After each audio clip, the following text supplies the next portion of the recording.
नमस्कार दोस्तों, स्वागत है आपका आज के मुख्य समाचार में, जिसमें सबसे पहली और बड़ी खबर में आपको बताएंगे कि अखिलेश यादव का बड़ा बयान। पंचायत चुनाव में करारी शिकस्त से बौखलाई भाजपा, जिला सदस्यों पर डाल रही है दबाव। दूसरी बड़ी खबर में जिक्र होगा कि संकट के समय पेट्रोल डीजल के दाम बढ़ाकर जनता की जेब काट रही है सरकार, कांग्रेस पार्टी ने लगाया ये आरोप। और तीसरी बड़ी खबर में आपको बताएंगे कि राकेश टिकैत का बड़ा बयान, कहा चिट्ठी लिख ली और दिल्ली भी घेर रखी है, लेकिन बात कैसे करें, खट्टर ने की है अमित शाह से मुलाकात। दोस्तों, हर एक खबर की गहराई में आपको ले जाएंगे, लेकिन उससे पहले अगर आपको भी ऐसा लगता है कि किसान आंदोलन से भाजपा को उत्तर प्रदेश में नुकसान होगा, तो आप अभी इस वीडियो को लाइक कीजिए और इस लाल बटन को दबा के चैनल को फ्री में सब्सक्राइब करके घंटी बजाकर कमेंट में लिखिए जय हिंद। दोस्तों, रुक करते हैं तमाम बड़ी खबरों की तरफ। अखिलेश बोले, पंचायत चुनाव में करारी शिकस्त से बौखलाई भाजपा, जिला सदस्यों पर डाल रही दबाव।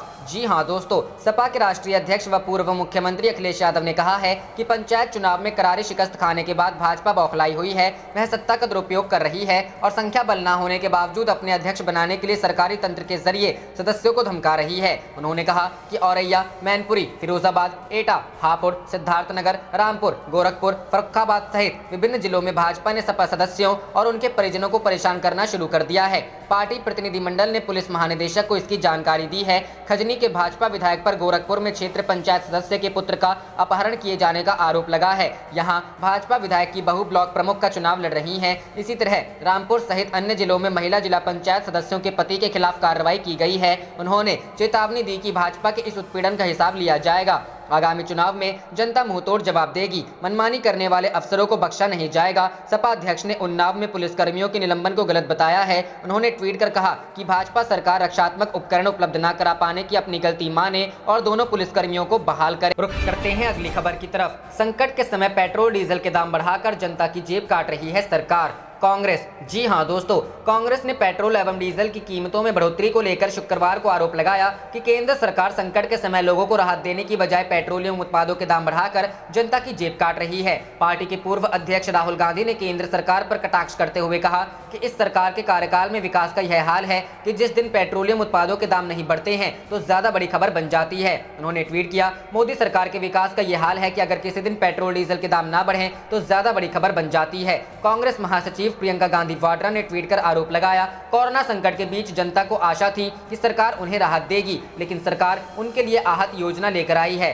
2021 में 52 बार पेट्रोल डीजल के दाम बढ़ चुके हैं। सरसों का तेल, रिफाइंड, अरहर, मूंग दाल व चीनी के दामों में आग लगी हुई है। जनता अपना पेट काट रही है, मोदी सरकार जेब काट रही है। कांग्रेस के मुख्य प्रवक्ता रणदीप सुरजेवाला ने ट्वीट किया, सत्ता के अहंकार में मदमस्त भारतीय जनलूट पार्टी सरकार ने पेट्रोल और डीजल को आज 27 पैसे व 28 पैसे महंगा कर दिया है। 12 राज्यों में पेट्रोल 100 रुपए के पार हो गया है। 4 मई 2020 के बाद पिछले 13 महीनों में पेट्रोल 27.34 रुपए और डीजल 25.40 रुपए महंगा हो गया है। उन्होंने आरोप लगाया, कोरोना महामारी, महंगाई, मोदी सरकार तीनों देश के लिए हानिकारक है। देशवासियों से मचे हाहाकार के बावजूद पेट्रोल डीजल के दामों में लगातार बढ़ोतरी जनता की जेब पर सीधा डाका है। रुख करते हैं अगली खबर की तरफ। चिट्ठी लिख ली, दिल्ली घेर रखी, बात कैसे करें, बोले राकेश टिकैत, खट्टर ने की अमित शाह से मुलाकात। जी हां दोस्तों, मोदी सरकार के 3 नए कृषि कानूनों के खिलाफ दिल्ली से सटी सीमाओं पर किसानों का आंदोलन पिछले 200 दिनों से भी ज्यादा समय से जारी है। किसान नेताओं ने सरकार को चिट्ठी लिखी, कई बैठकें की,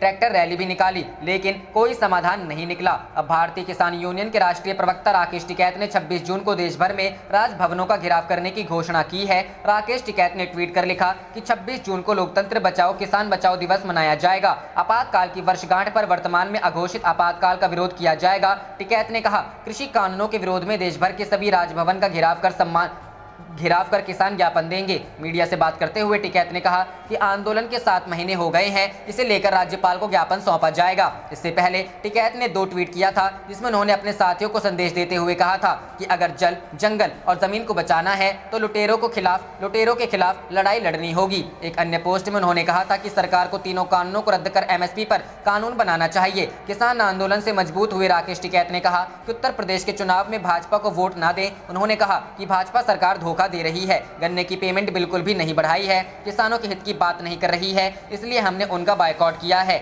वहीं हरियाणा के मुख्यमंत्री मनोहर लाल खट्टर ने गुरुवार को केंद्रीय गृह मंत्री अमित शाह से मुलाकात की। हरियाणा सीएम ने कहा कि अगर शांतिपूर्वक किसान आंदोलन चलता रहे तो उन्हें कोई आपत्ति नहीं है, लेकिन किसान आंदोलन की हिंसात्मक और अनैतिक गतिविधियां चिंता का विषय है। खट्टर ने कहा कि किसान आंदोलन के दौरान बॉर्डर पर महिलाओं के साथ अत्याचार हो रहे हैं। उन्होंने कहा कि केंद्रीय गृह मंत्री ने आश्वासन दिया है कि इस मामले पर जरूर कार्रवाई की जाए। रुख करते हैं अगली खबर की तरफ। यूपी विधानसभा चुनाव से पहले संघ भी हुआ एक्टिव, सरकार और संगठन के पेंच कसने की तैयारी। जी हां दोस्तों, उत्तर प्रदेश में होने वाले विधानसभा चुनाव 2022 को लेकर राष्ट्रीय स्वयंसेवक संघ के नेता भी अब एक्शन में आ गए हैं। यूपी विधानसभा चुनाव को ध्यान में रखकर ही चित्रकूट में आरएसएस के प्रांत प्रचारकों की बैठक 9 जुलाई से 13 जुलाई तक होने जा रही है। इससे पहले 1 जून को ही संघ के नंबर 2 अधिकारी सरकारी वाहक दत्तात्रेय होसबोले लखनऊ में 4 दिन का दौरा कर चुके हैं। इसके बाद दिल्ली में संघ प्रमुख मोहन भागवत की मौजूदगी में भी आगामी विधानसभा चुनाव को लेकर एक बेहद जरूरी बैठक होने की बात भी सामने आई थी। चित्रकूट में होने जा रही इस प्रांत प्रचारक की बैठक में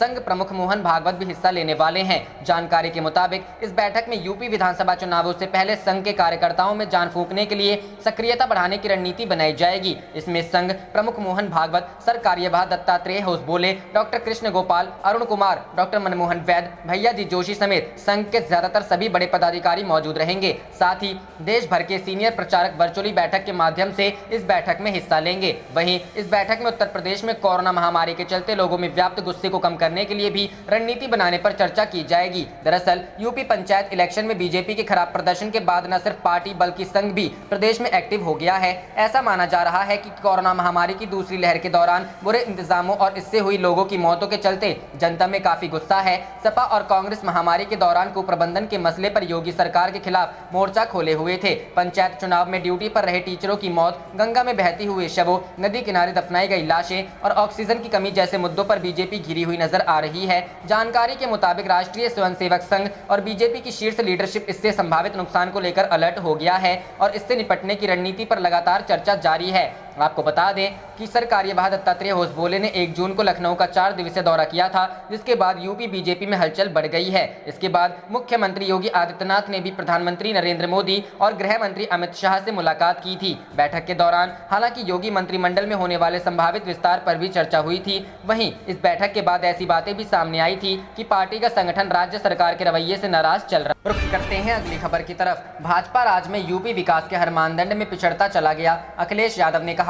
जी हां दोस्तों, उत्तर प्रदेश के पूर्व सीएम व समाजवादी पार्टी के अध्यक्ष अखिलेश यादव ने कहा है कि भाजपा राज में उत्तर प्रदेश विकास के हर मानदंड से लगातार पिछड़ता चला गया है। प्रदेश की खुशहाली की बुरी तरह सत्यानाश किया गया है। समाजवादी सरकार में 6.9% की दर से बढ़ने वाले उत्तर प्रदेश की जीडीपी 2017 से 2020 के बीच घटकर 5.6% दर पर आ गई है। इससे बेरोजगारी में भारी वृद्धि हुई है और 23 करोड़ लोग गरीबी रेखा से नीचे चले गए हैं। अखिलेश यादव ने कहा, भाजपा सरकार ने बिना कोई काम किए उत्तर प्रदेश का 4.5 वर्ष का समय बर्बाद कर दिया। विकास कार्य ठप्प है। भाजपा सरकार हर मोर्चे पर विफल दिखाई दे रही है। भाजपा का चाल, चरित्र और चेहरा भी जनता की निगाह में उजागर हो चुका है। 4.5 वर्ष हो गए, जनता अच्छे दिनों की उम्मीद लगाए बैठी है, उसे निराशा और हताशा ही हाथ लगी है। पूर्व सीएम ने कहा कि अपनी बात और अपने वादे से मुकर जाना भाजपा की आदत में शामिल है। उन्होंने कहा कि चुनाव घोषणा पत्र, जिसे भाजपा ने संकल्प पत्र बताया, में भाजपा ने युवाओं को लैपटॉप देने, 1 GB का इंटरनेट डाटा देने का वादा किया था। कभी 4 लाख तो कभी 1 लाख नौकरियां देने का छलावा भी दिया जा रहा है। इन्वेस्टमेंट मीट समिट के बहाने प्रदेश में भारी निवेश के वादे भी किए जा रहे हैं, लेकिन जमीन पर ना तो एक उद्योग लगा और न ही कहीं पूंजी निवेश होने का पता चल रहा है। आज सत्ताधारी सोच रहे हैं कि काश वो भ्रष्टाचार का नाम बदल सकते और झूठ के रंग भी। हर आस्थावान अपने को ठगा महसूस कर रहा है। अखिलेश यादव ने कहा, समाजवादी पार्टी की सरकार ने अपराध नियंत्रण के लिए यूपी डायल 100 और महिला सशक्तिकरण के लिए 1090 वुमेन पावर लाइन शुरू की थी ताकि अपराधों पर नियंत्रण रहे। भाजपा सरकार ने उन्हें निष्क्रिय बना दिया। यूपी डायल 100 नंबर को 112 बनाकर भाजपा सो गई। उत्तर प्रदेश की जनता भाजपा के झूठ फरेब से तंग आ गई है। उसके सब्र का बांध टूट चला है। वह अब किसी प्रलोभन अथवा बहकावे में आने वाली नहीं है। उसने सन 2022 में समाजवादी पार्टी को गद्दी पर बैठाने और भाजपा को गद्दी से उतारने का मन बना लिया है। इस बार समाजवादी पार्टी 350 सीट सीटों से अधिक जनता के समर्थन से जीतने का लक्ष्य पूरा करेगी। रुख करते हैं अगली खबर की तरफ। सुखबीर बादल बोले, कृषि कानून वापस नहीं लिए तो और तेज होगा किसान आंदोलन। जी हां दोस्तों, पंजाब में आगामी विधानसभा चुनाव में केंद्र के 3 कृषि कानून मुख्य मुद्दा रहेंगे। करीब 7 महीने से किसान दिल्ली की 5 अलग अलग सीमाओं पर आंदोलन कर रहे हैं। वहीं सरकार और किसानों के बीच लंबे समय से बातचीत भी बंद है। इन सब के बीच शिरोमणि अकाली दल के नेता सुखबीर सिंह बादल ने कहा कि इस मुद्दे पर प्रधानमंत्री को शुरुआत करनी होगी। वह परिवार के मुखिया की तरह हैं। बादल ने कहा कि कानून लोगों के लिए बनाए जाते हैं। अगर लोग आपके बनाए कानून नहीं चाहते हैं तो किसी में यह अहंकार नहीं होना चाहिए कि जो हो गया वह वापस नहीं हो सकता है। अगर मोदी को लोगों का प्रधानमंत्री बनी रहना है तो उन्हें जल्द से जल्द कानून वापस लेना होगा। अंग्रेजी अखबार हिंदुस्तान टाइम्स को दिए एक इंटरव्यू में बादल ने कहा कि अगर सरकार कानूनों को वापस नहीं लेगी तो आंदोलन और तेज होगा। फिर यह आंदोलन जारी रहेगा, चाहे 6 महीने, 1 साल या 2 साल लगे। देखिए वो गरीब किसान किस तरह सर्दी, गर्मी, कोविड और मच्छरों के बावजूद डटे हुए। आप देख रहे थे आपका अपना चैनल जय हिंद जय भारत।